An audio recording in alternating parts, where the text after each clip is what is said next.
Hello, I'm Brandon Martini, a commercial pilot and flight instructor. And I'm Carson Vasquez. I'm a private pilot. And you're listening to the Aviation Mentors podcast sponsored by Stratus Financial. So buckle up because the Aviation Mentors are taking off. Welcome back, everybody, to another amazing and awesome episode of the Aviation Mentors podcast. Thanks so much for joining us today. First off, we're having some great flying weather lately outside. I mean, I'm looking outside my window right now, and it's blue skies, hardly any wind.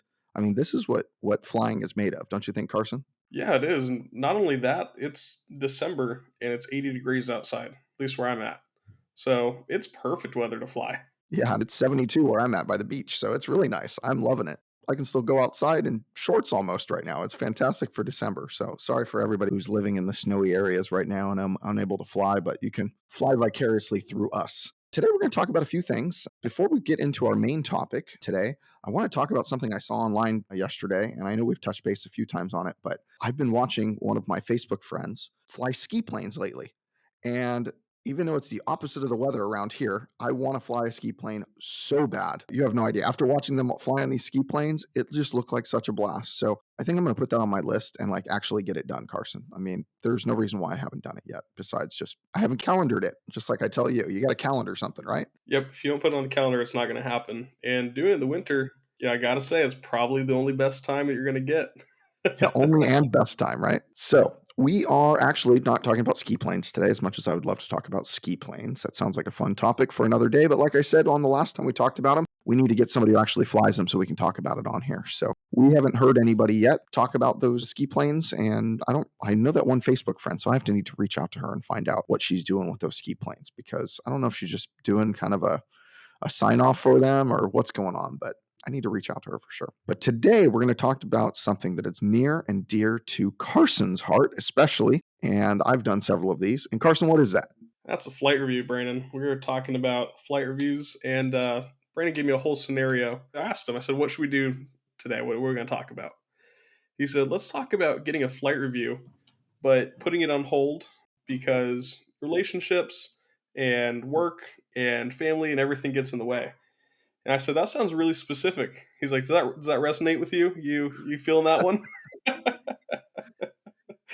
And I said, yeah, actually, let's do it. By the way, my text to him was way more colorful and fun, but that was the gentle version, and he said, that sounds way too specific. I was like, huh. And I did. I said, does that resonate with you? He said, kind of. I said, well, it's not kind of. That is you. So let's get on that. So today we're talking about biannual flight review, or just a flight review like the FAA likes to call it nowadays, or BFR for anybody a little bit older school. And the fact that Carson needs one before he can go flying. Because although I fly quite often still, Carson, do you remember the last time you flew? I do. All right. When was it? I think June. So we are 6 months later right now, 5 months later, whenever it was in June, depending on, right? So that is quite a while. And before that, when was your last BFR? It was over 2 years ago, obviously. That was actually my private pilot check ride, counted as my flight review. Oh, yeah, I forgot about that. And what month did you get your private pilot check ride in?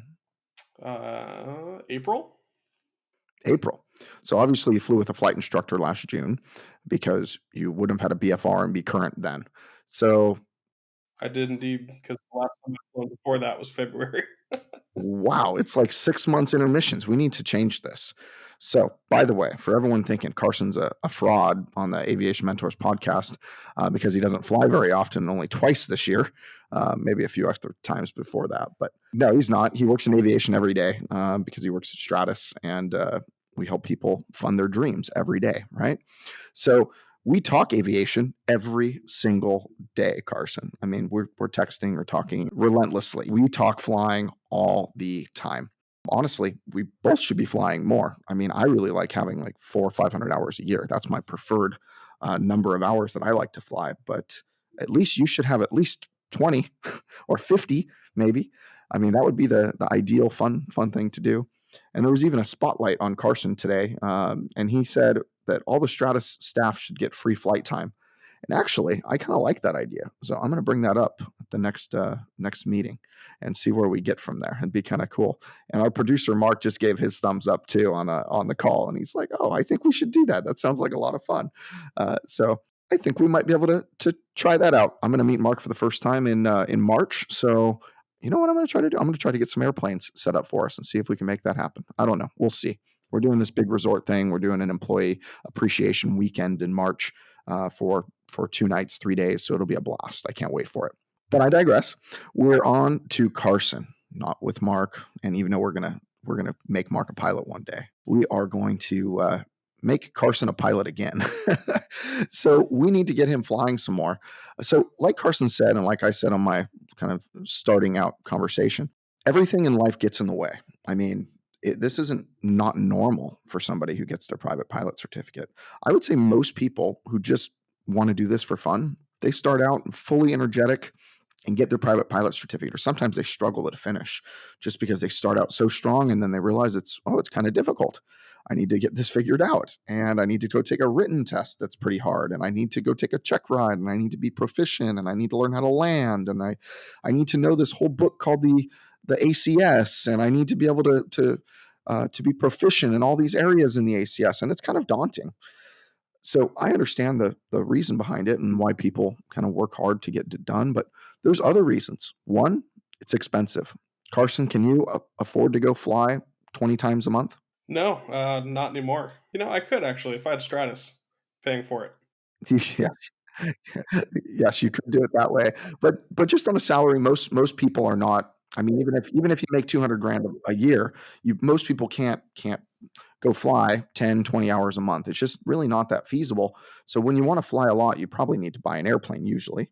And not only buying an airplane, the people that are really smart about it actually end up saving up the money. And then they fly 20 times a month because they have that money saved up specifically for this.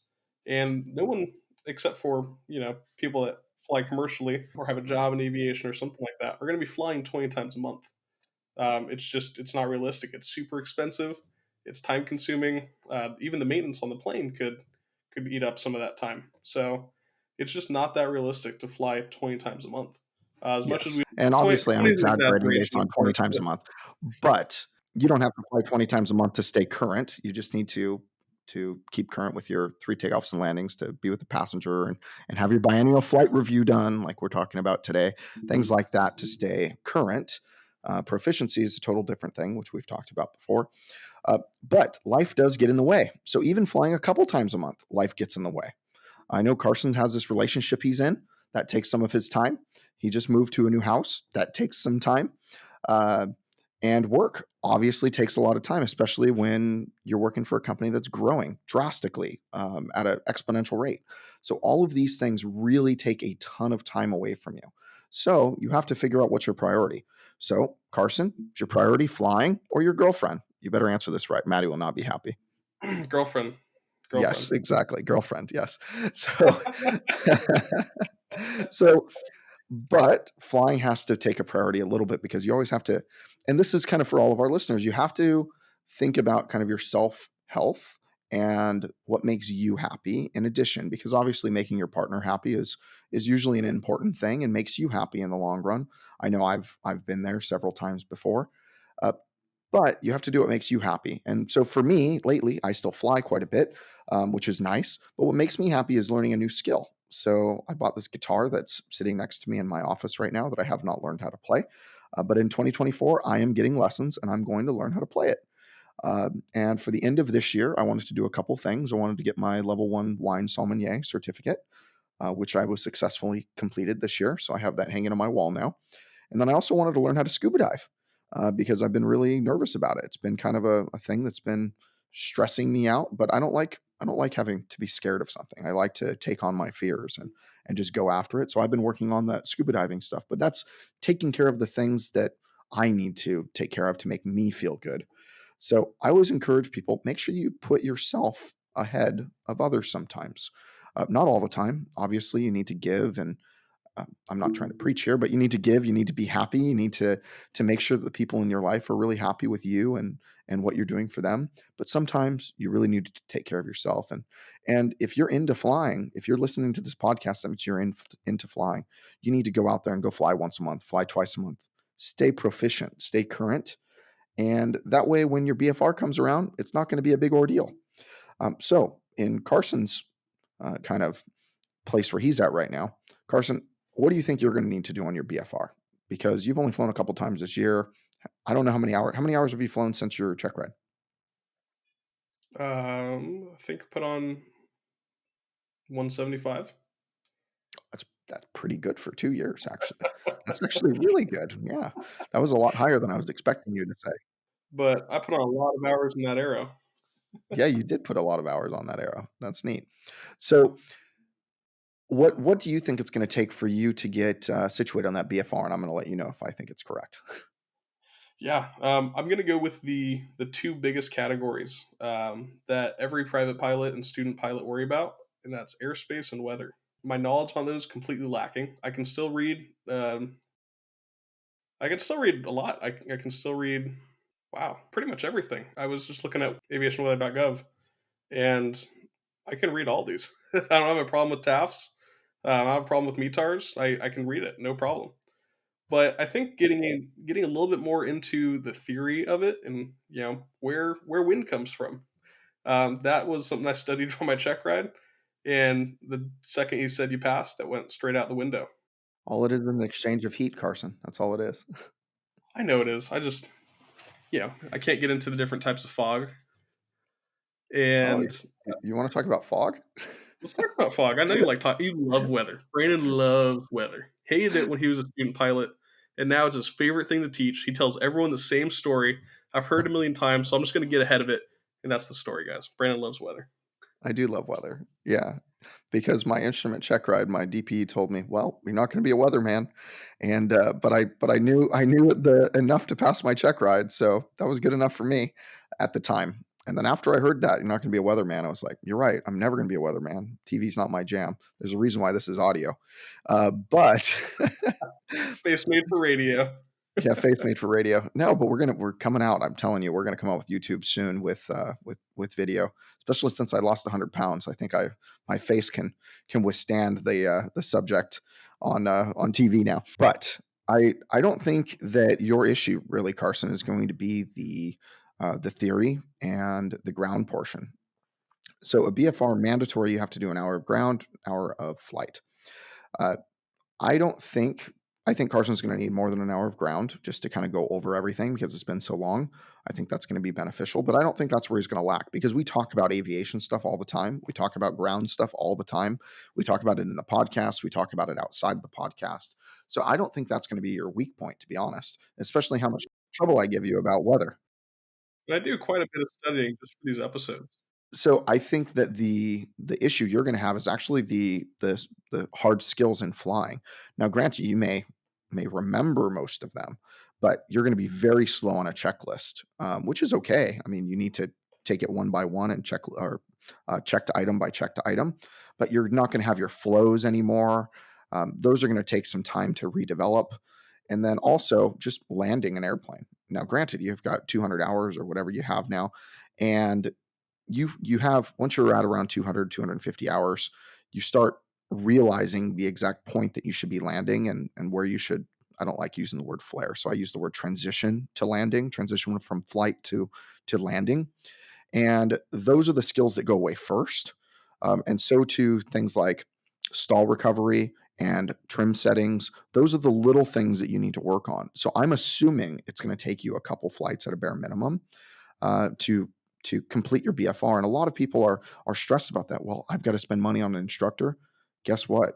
Your insurance company is really going to like that you spent time with an instructor. So long term, when you get an airplane, they're going to ask you how much instructional time you have, and the higher number that's on there, the cheaper your insurance rates typically are. So I think that you should do more, even if it costs your wallet a little bit more. Well, another thing, especially from the time I was working in a flight school, was people would always come in expecting to do an hour of flight, an hour of ground, the bare minimum. And like Brand said, it's not always beneficial, but you should want more time. You should go in expecting to spend more time.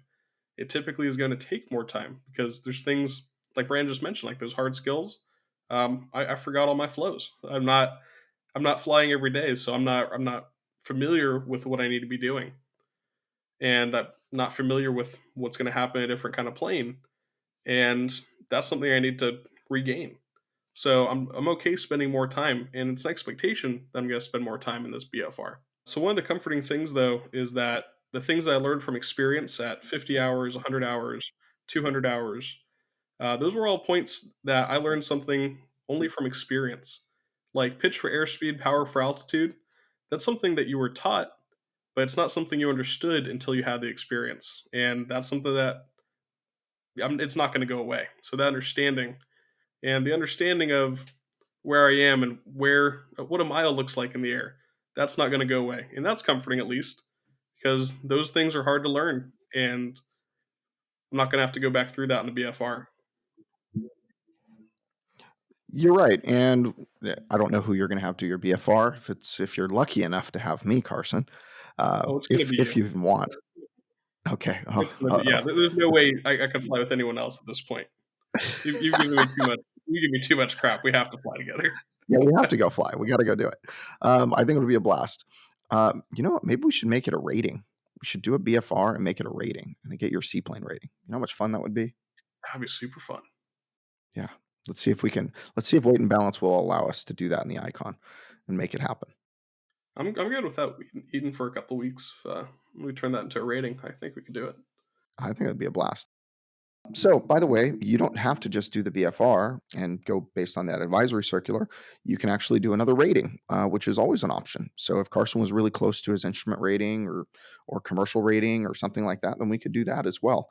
And those are typically even better because now you've really learned some new hard skills, and now you can put them to test and task, which is fantastic. So, uh, we also said that other things get in the way. I used a relationship one because Carson's young and in love, but there's also other ones that are kind of more common. I mean, obviously, a lot of people are young and in love, but there's something even more common, and that is work gets in the way. Being old and cynical. Yeah, I thought you said old and single. I was like, thanks so much. Not that old, Carson. Uh, old and cynical. Yes, that also is one too. But it's actually just work gets in the way. I know that work has gotten in the way of me flying as much as I like to this year, but work gets in the way for everybody. It's hard to go flying, especially if you have kids and a family. A lot of people stop flying because of that. And you just have to make the conscious decision that you are going to make yourself and flying a priority. And if you don't, it'll never happen. Like I joked with Carson about, if you don't calendar it, it will never happen. So I just got him a Christmas present that's a little early, actually, so he knows about it. But I told him just to calendar it now. If you don't calendar it now, it's never going to happen. So calendar it. Just be ready for it. It's going to be it's fantastic. But if you don't calendar it, it'll never happen because something else will take its place and you'll just never do it. So I like to encourage everybody to calendar whatever you want to do, and that includes flying. And if you end up getting skunked out by the weather, then calendar another day and just keep on trucking along and going forward. I know nowadays around this time the weather might be a little iffy. So, um, but yeah, so those are kind of the main things that kind of screw you up on a BFR. And I know a lot of people will resonate with that. Just know that it just might take you a couple extra flights. It just doesn't mean it's that minimum hour flight and hour ground. Most BFRs aren't done in that, by the way. I mean, if you're a really proficient pilot and you're always flying the same airplane all the time, and then maybe yes, you can get done in that amount of time. But if you're not a pilot that flies every day, day in and day out, and you need to relearn some skills, it might take you a few flights. Don't be worried about it. It's just part of the process. And remember, it's fun to go fly with somebody else. So just pretend that instructor you're flying with is your friend. I know that's what Carson's going to do. He's just going to pretend I'm his friend, and we're going to end up flying together. It's gonna be hard to pretend, but I think I can get through it. You know what I didn't do? I didn't pull up my sound bar today. Sorry, everybody. I know everyone's disappointed. I can't put the laughing sounds right now, but that'll be safe for next episode. I'll guarantee it. Give everyone a break. All right, fine. With that being said, Carson, I want you to calendar this BFR. Let's get it done in January. I know December's pretty busy, but let's calendar this via BFR. Let's get this, or sorry, flight review, FAA. I know you're listening to us. Uh, Make sure you calendar this flight review, and let's get this done. What do you think? Deal. Let's do it. First thing January. Let's make that my birthday present. That's gonna be All right, it's gonna be my BFR. perfect. I might not even charge you for the instruction. What did you say? I said I might not even charge you for the instruction if you phrase it for birthday present. Wow. It's my make a wish. Yeah, I was hoping my Christmas Perfect. present would be an airplane, but I think that's a 2024 Christmas present, so we can shove that off for a year. Sorry, I got you a pretty good one though, don't you think? An amazing one. I'm so excited about it. But Perfect. I'm really excited to do my BFR. I love being current, and I love that ability to just go and get in an airplane and go fly, to just book an airplane and fly, to go take Brand's airplane and fly without Ha telling ha him. ha. But having that ability to just go fly, that's the freedom that we've all chased. That's why we became pilots. And if you're a student, that's why you're becoming a pilot. Ultimately, it comes down to that freedom and the ability to go and do something you love. And I'm excited to get that back. It's going to be a good feeling to just have that thing you can go and do. And it's also something pretty cool to tell everyone about, as we know. It really is. So, well, thank you guys for listening today. I hope I put your mind at ease about the biennial flight review. I know we didn't get deep into what a biennial flight review is, but we just talked about some of the causes and problems that happen in life and make it so you're going to have to get one anyways, especially after you're no longer current and obviously definitely not proficient. So, thanks for listening, everybody. We're looking forward to flying with you, and I'm looking forward to flying with Carson in January. And maybe we'll do some episodes from the sky. I think that would be a blast. I think that's what we should do. I've got the GoPros, I've got the audio equipment that we can plug into the radios. We need to make that happen. So, Mark, make sure that you remind us that we're doing this, and we're going to calendar it. Everybody, we're calendaring it, and we're going to do it. The only thing to It's going to derail it happen. will be weather, and if weather derails it, we'll just do a live BFR ground lesson. But that means everyone's going to have to listen to us yap for over an hour each time, rather than our normal 20 or 30 minutes. And we are so good at yapping for an hour. That is a talent, and to cut it off at a 20-minute episode is tough for us. We can keep It, talking. it really is. It really is. So, with all that being said, thank you for listening to us. If you want to reach out, you can always reach us via email, brandon@aviationmentors.com for me. For Carson, it's carson@aviationmentors.com. And as we wrap up for the day, remember, we're here to guide you in your aviation journey. So fly safe and let's get super current together. See ya.